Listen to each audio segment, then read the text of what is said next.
अस्सलामुअलैकुम। उम्मीद है आप सब खैरियत से होंगे। मैं Shabana Aman, welcome to my channel Shabana's voice tips and टोटका। अगर आपके भी बैठे बैठे हाथ पांव सुन्न हो जाते हैं तो आइए इस वीडियो में वजह जानते हैं। बैठे बैठे हाथ पांव सुन्न हो जाते हैं, सुइयां चुभती हैं, तो जानिए ये किस बीमारी की निशानी है। सेहत से मुतालिक अहम मालूमात कबल अज़ वक्त जान लें। अक्सर लोगों के बैठे बैठे हाथ पांव सुन्न हो जाते हैं। कभी यूँ महसूस होता है कि सैकड़ों चूंटियाँ पैरों और टांगों पर रेंग रही हैं, लेकिन कुछ देर बाद ये कैफियत ख़त्म हो जाती है।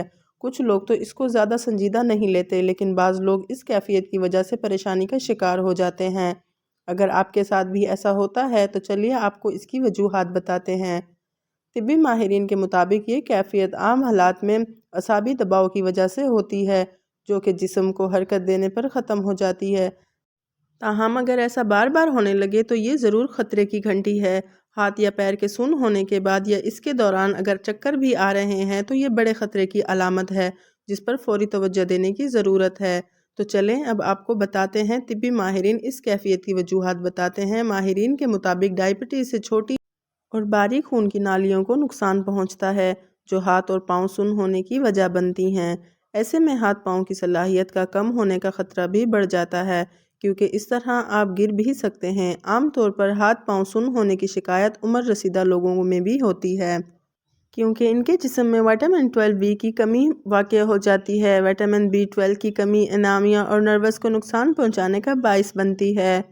हाथ या पैर की उंगलियों में चोट लगने से भी नर्वस को नुकसान पहुंचता है।